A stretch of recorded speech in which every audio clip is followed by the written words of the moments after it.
the Johnson Wax Program with Fibber McGee and Molly.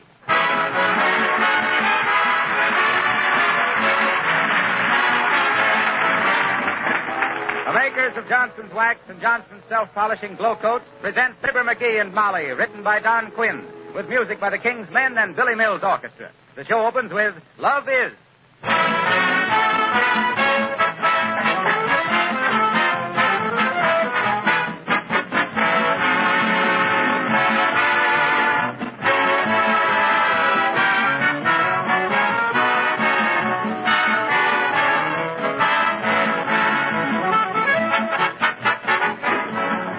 I wonder how many of you ladies were in the midst of your spring house cleaning today.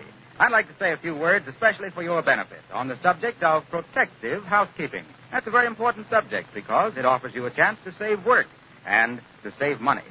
Let me explain just what I mean by protective housekeeping. Instead of keeping your floors, furniture, and woodwork clean during the year by scrubbing and dusting, you protect them against dirt and against wear with a tough coat of Johnson's paste or liquid wax. Then that coat of wax wards off scratches and dirt, makes cleaning and dusting much easier throughout the year, and makes annual spring house cleaning a much simpler affair. Dust and dirt cannot cling to a smooth, wax-polished surface. Fingerprints are quickly wiped away. Traffic areas on floors can be touched up without re-waxing the entire floor.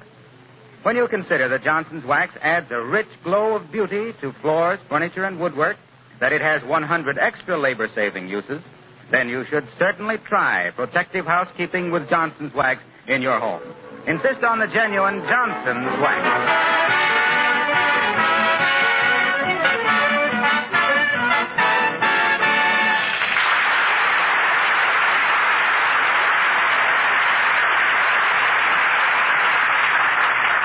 Ever throw a kiss to a beautiful girl?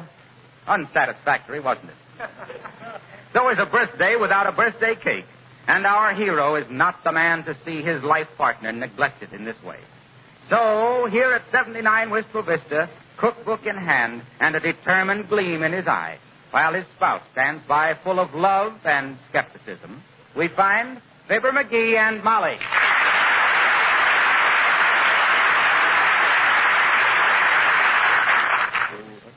Oh, now, McGee, please, don't go to all that trouble. Put that cookbook down. What? If you must have a birthday cake for me, go out and buy one. No, sirree. I'm going to bake this with my own ever-loving hands. This is going to be a cake like you never flung a fang into. I'll bet it is at that. What kind of a cake is it going to be, dearie? Oh, shucks, I can't tell you that. It's going to be a surprise. Now, you go on in the other room and read a book or something. Oh, let me watch. Oh, you'll keep trying to tell me how to do things. No, I won't, really. Okay, then. Sit down and be quiet. Don't smoke till you're speaking to her. Just quiet. Now, let's see. Budget cakes, sponge cakes, angel food cakes, upside-down cakes, party cake. Ah, party cake. Party cake, baker's man. Now, remember your promise. Oh, I'm sorry. Date's 24. Oh, here we are. 6 eggs, separated. Hey, Molly, where's the eggs? In the refrigerator. Why, that's no place to keep eggs. Takes twice as long to fry them when they're cold. I never thought of that. I'll keep them in the oven after this, dearie. Let's see now. Eggs, milk, butter, horseradish. That'll do, I guess. Oh, see. Heavenly days, you won't need all those pots and pans, will you? Look, now, you cook your way and I'll cook my way. Here, you hold 3 eggs and I'll put 3 of them back here on the shelf. What's the idea? What's the idea? The recipe says to separate 6 eggs. Oh.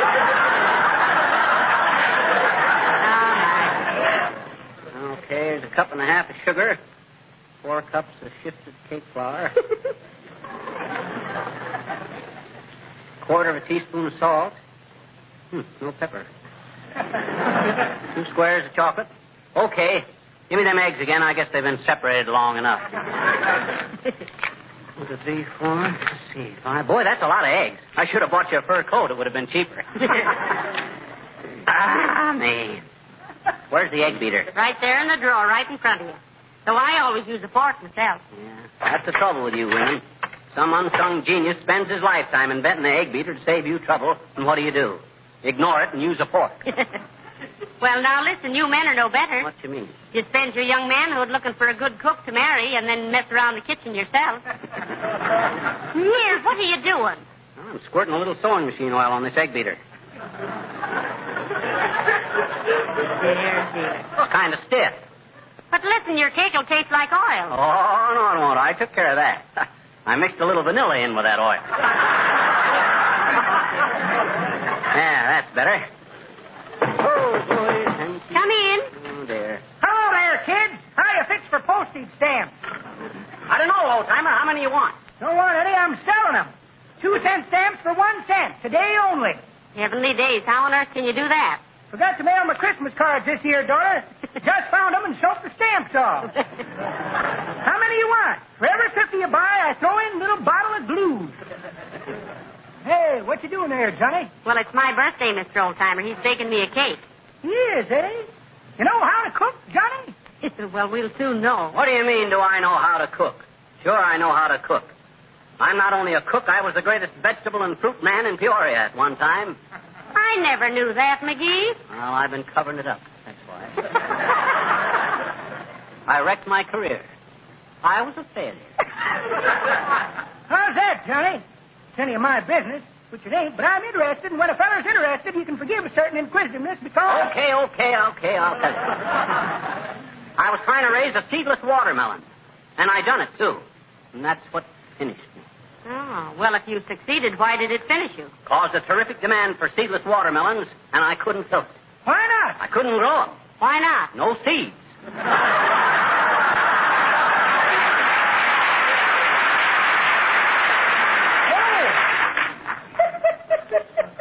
Well, as I was saying, one feller says to t'other feller, say, he says. Yes, sir, old-timer. I had such a knack with flowers and vegetables, I could even bring them back to life long after they'd wilted. Why, I'd take an old wrinkled beet, give it the McGee treatment, and presto, back from the dead. Deadbeat McGee, I was known as. Say, how about my cake? Deadbeat McGee, the ding-dong daddy of the dirt doctors, drudging in the ditches from dawn to dusk over discolored, decrepit, and darn near defunct daisies, dogwood, and deodars, dazzling doubters with my debonair displays of dilly-dallies, daffy daffodils, and dandy dandelions discovered and developed by Deadbeat McGee, the diggity-digger and daddy-doot from down on the Delta and deep in Dixie, but shucks, I sound like a dad-ratted pixie.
Shift flour and salt together and fold into the oat mixture.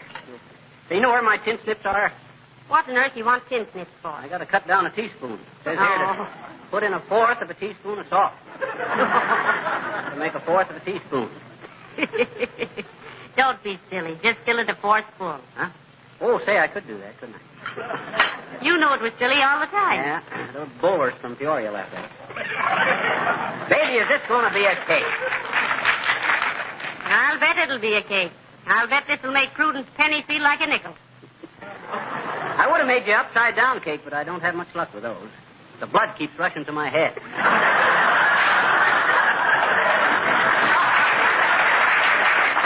Go see who that is at the front door, will you, Molly? I got to finish mixing this batter. All right, dearie, and I hope it gets to first base. Huh? Oh. I'm coming. Oh, can he bake a birthday cake? Fibber boy. Can he bake a birthday cake? Charming Fibber. He can bake a birthday cake that'll make your molars ache, but he's a young thing and cannot leave his mother.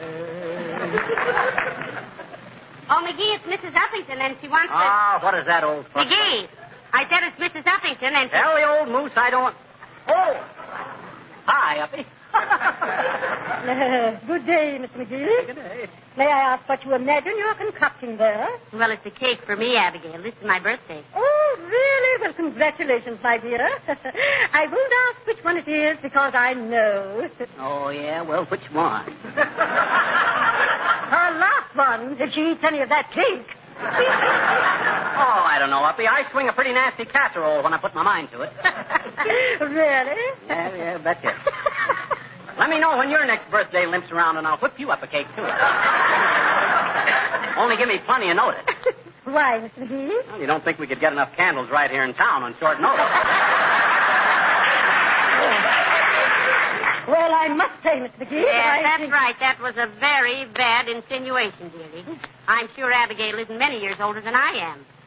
Though I was a little flower maiden at your wedding, remember, Abigail? Oh, indeed I do, my dear. Indeed I do. Even though I was still a slip of a girl at the time, I remember asking an usher to get you a chair. You looked so tired. Well, I was just tired from laughing so hard. What was the joke? Otis Cadwallader, you know. Oh, that mother. Otis was one of the little boys who was carrying the train of Abigail's wedding dress. And he had it a little too high, and he whispered that the bride was bow-legged. Not that I ever believed it, Abigail. Well, I should hope... Until I saw you in your jodhpurs. Please, Mrs. McGee, I think the discussion of my nuptials has gone far enough. Yes, me too, girls. You sure squeezed that subject right. Let's get back to birthdays. You want me to bake a cake for your birthday, too? Thank you. No, Miss McGee. I have all my special pastry made by an expensive caterer. Oh. My last birthday cake cost me $75. Oh, not really. Did you demand an itemized bill, Abigail? Itemized? Yeah, it was probably $5 for the cake and $70 hush money. Really, Miss McGee? Well, I have never been snubbed like this in all my life. Honest, Abigail? You ought to walk down the street in San Diego some night when the fleet's in.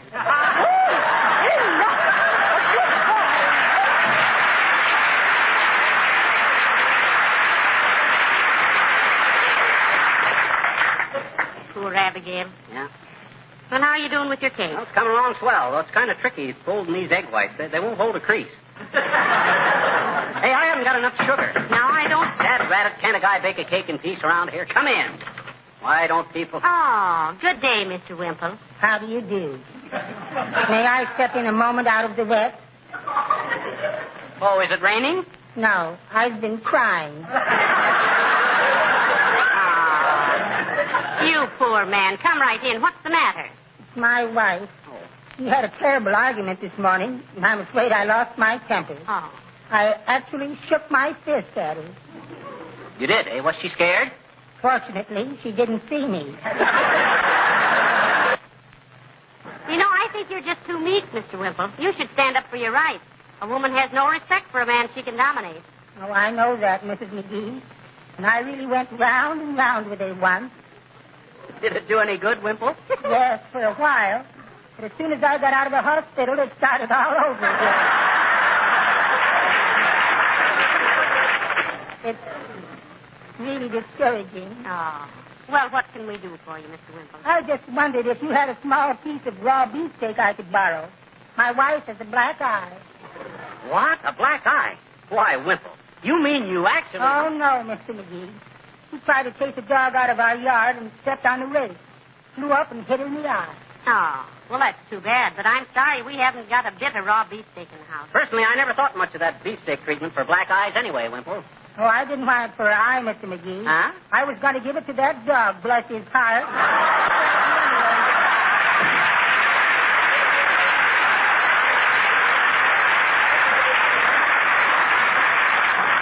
Well, poor Mrs. Wimple, that must have been a very painful experience. Oh, I don't know. Probably the only time in her life an old rake ever made a pass at her. Must have been quite a... Hello, folks. What's this? Oh, say, what goes on? Molly's birthday, Harlow. Harlow. I'm running up a cake. Really? Well, many happy returns, Well, Molly. thank you, Mr. Wilcox, and the balance of the day to yourself. Here, let me give you a hand with that cake, Fibber. No, let go, Harlow. I know what... Hey, look out! Oh, now, Mr. Wilcox, see what you boys did. Spilled a big gob of batter on my linoleum. Yeah. Oh, that's all right, Molly. It's a simple matter to wipe it up with a damp cloth. That is, if your linoleum is protected with... We know. Johnson's self-polishing glow coat. And you spilled that stuff on Clipper so you could drag in a sales talk. The idea is if you had to prove to me, of all people, how Johnson's glow coat protects the linoleum. Yes. I'm sorry. I should have known I wouldn't have to tell you how it's so easy to apply and shines itself as it dries and how it brings out the original luster and beauty of the pattern. Why, what was I thinking of anyway? Aren't you ashamed? Yes, I feel pretty bad. Well, just for that, I won't give you a piece of this birthday cake when it's done. Really? No. Oh, now I do feel bad.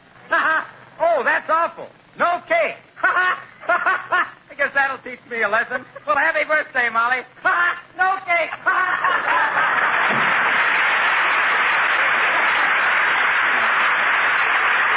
Kill yourself.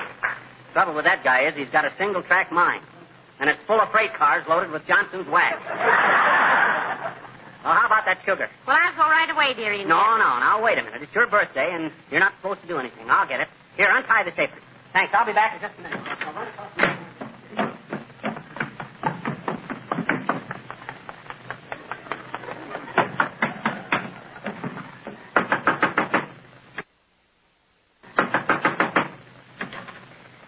Hey, can I borrow a cup of sugar until tomorrow? Hi, mister. What's cooking? Who's what? Oh, hi, sis. Is your mother home? Here she is, I betcha. May I see her a minute? No. Huh? I said no. What do you mean, no? You tell your mother I want to see her, will you?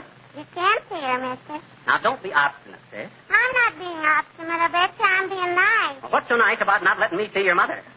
She's taking a bath. Well, why didn't you say so? Well, you didn't ask me. Well, look, maybe you can handle this deal yourself. How's about the loan of a cup of sugar, sis? Plumper graduated. You mean granulated. I said you mean granulated. Graduated means when you get out of school. I know it. I bought this sugar this afternoon on the way home. Well, how about it, sis? Mister, I told you once you can't see her. She's taking the bath, don't you remember? I'm talking about a cup of sugar. Forget your mother. I will not. She never forgets me. I didn't mean that you should. Look, let's start over. All righty. Hi, sis. Can I borrow a cup of sugar? That isn't the way you did it before. You asked if you could see my mother. Well, I'm doing it different this time. All I want is a cup of sugar. What you gonna do with it? Oh, I'm baking a cake. No fooling, mister. What do you want with it? I told you I'm baking a cake. It's my wife's birthday. Can you really cook, mister? Can you really? Certainly I can cook. Come over and see the cake in a couple of hours. I'll cut you a slice. Gee, I wish I had a slice of it now, I bet you. Why? Oh, you know. Wait here and I'll go get you some sugar, mister.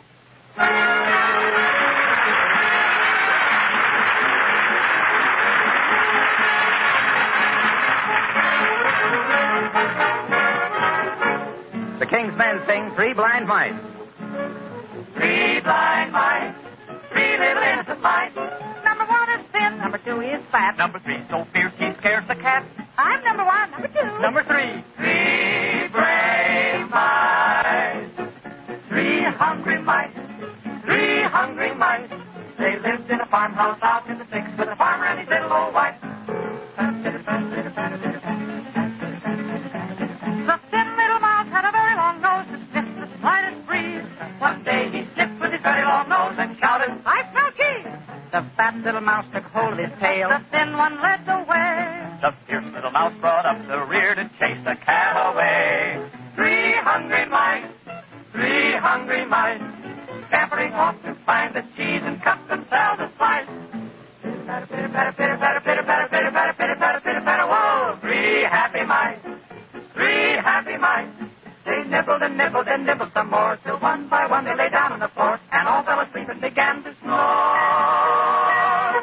3 sleepy mice.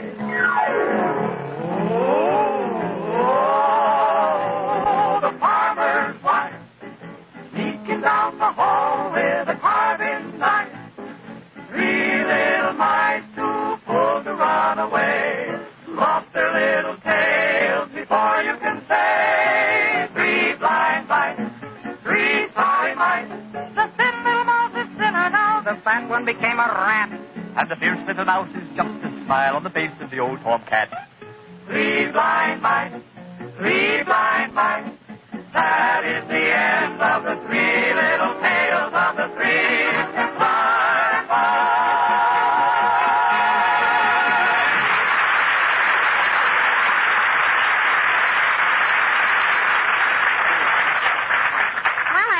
McGee, that cake looks very nice. Oh, wait till you taste it. It'll be ready to eat as soon as I finish squirting happy birthday to Molly onto it. D-A-Y-M-O-L... Uh-oh. You don't mind if I just call you Moll, do you? I started too big and I ain't got room on here for Molly. Oh, that's all right, dearie. I think it looks beautiful. Shall I get the candles? No, I'll get them. Where are they? In the hall closet. Okay, you get them. I won't get many either. Huh? I don't... Ma'am? I'm sorry. I don't want to be like the girl who said she was 21, and when they brought home the cake, it looked like a prairie fire.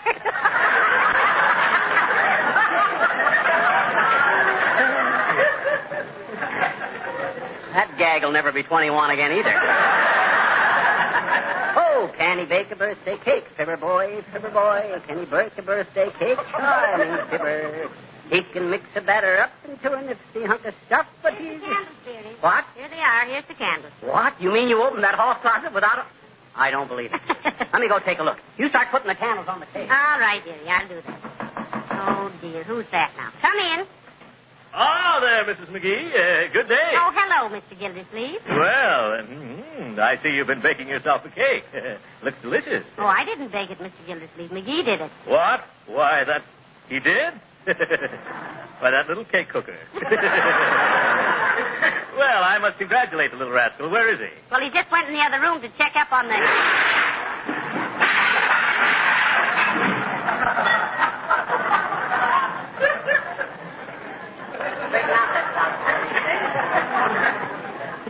Checking up, eh? I hope he survived it. So he baked this cake, did he? Well, I see it's a birthday cake for you. Mm-hmm. Well, congratulations, my dear. Well, thank you, Mr. Gildersleeve. My goodness, this is an occasion. I'll just have to have a piece of this cake in honor of your birthday, Mrs. McGee. Oh, now you better wait for McGee, Mr. Gildersleeve. He might be annoyed if... Oh, my little chum wouldn't begrudge me a little piece of cake.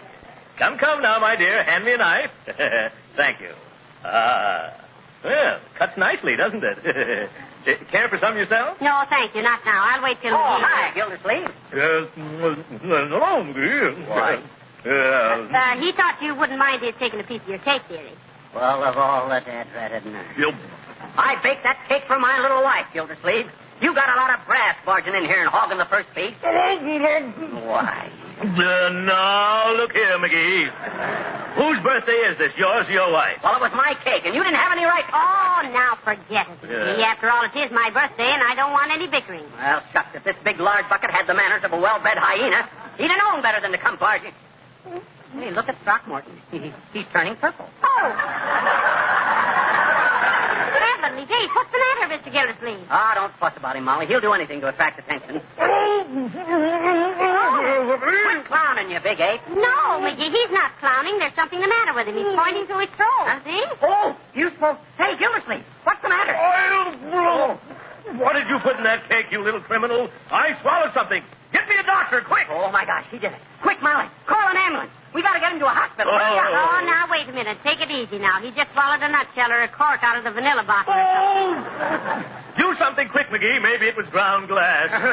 Hurry up, Molly. Call an ambulance. This is serious. Go on. Here, Gildersleeve. Lie down here on the kitchen table. Yeah. Loosen your collar and tie. Yeah. Now, take it easy.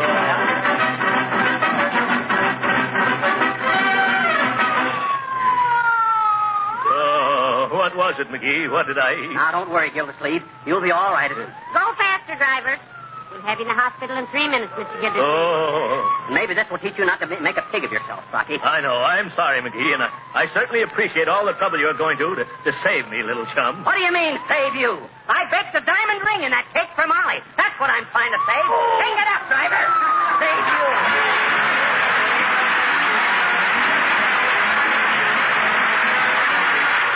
Fibber and Molly will be back in just a moment. You know, every now and then it's a good idea to get back to fundamentals. The other day, a lady asked me, why does Johnson's self-polishing glow coat make linoleum last longer? That's certainly a fundamental question and deserves an informative answer. Here it is. In the old days, women used to scrub their linoleum floors at least once a week in an effort to keep them clean.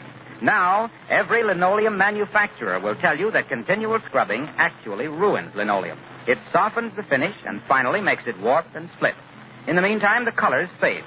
Johnson's Glow Coat eliminates this continual scrubbing. It actually covers the linoleum surface with a hard coat that protects it against scratches and scuffing feet and preserves the colors bright and fresh. Many women tell us that Glow Coat makes their linoleum last 6 times longer than when it was unprotected. And besides this protection and beauty, Johnson's Glow Coat saves hours of work because it is self-polishing, needs no rubbing or buffing whatsoever. If you don't have a supply of Johnson's Glow Coat on hand, be sure and add it to your next shopping list. Well, McGee, this should teach you a lesson to stay out of the kitchen. You know, it's no place for a man. Is that so? Well, don't forget to remember the highest paid cooks in the world are men. Why, of course they are. Betcha. Women are too smart to spend 12 hours a day over a hot stove. Oh, good night. Good night, all.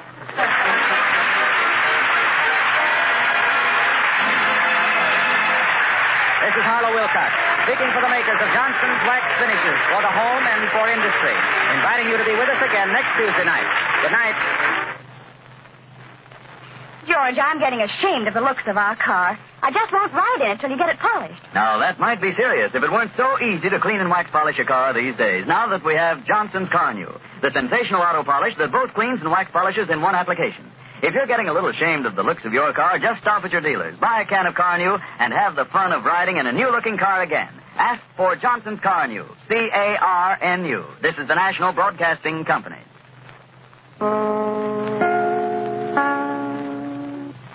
This is Chicago, WMAQ.